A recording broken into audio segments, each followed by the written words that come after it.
Top Tier is a game from Indie Boards and Cards, which is about this very common trend on the internet now of ranking things. You take whether it's video games or whatever, TV shows, and you rank everything. And there's the S tier, the best tier.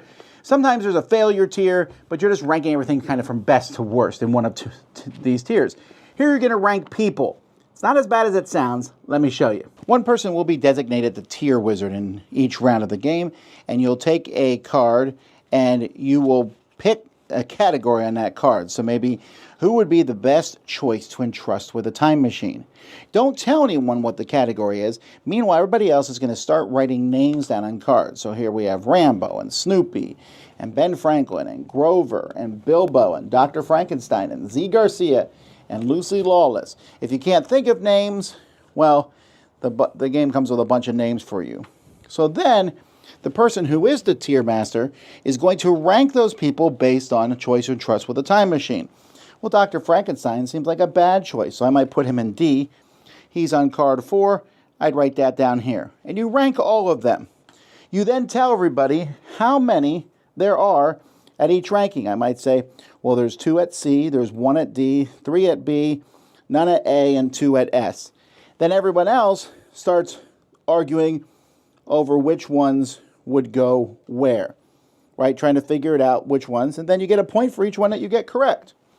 And you're trying to get the perfect 8 points, and that's how you play. Okay, so I think, there's a lot of games out there where you're ranking people in the group, and those never end well, although some people really like that. Well, you know what? If you want to do that, you can write the names down here. The fact that you can write any name you want is fun.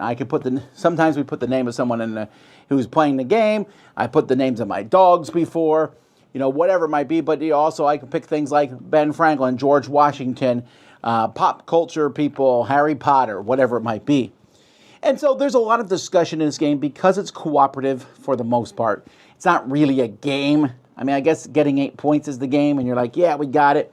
But that pop culture where you're trying to mix things up or whether history or what have you, but you're sitting there saying, oh, Ben Franklin would be way better at winning a knitting contest than Godzilla would be. It's obvious. And sometimes they are obvious, but you write the names before you know the category, and that's what makes it fun. Production-wise, well, Indie Boards and Cards does not do tremendous productions. This one actually makes no sense on why this box is the shape it is and the stuff it's in, because we have these cards that don't fit in this section, or this card doesn't fit in this section. These squish down in there. I don't really like the way that they fit in here. And I don't know. The boards are also okay quality. The rules are okay. But the game isn't bad. The game isn't bad. It's one that I would play. My kids think it's fun because they like ranking things. So I'm going to be taking this home and adding it to their collection.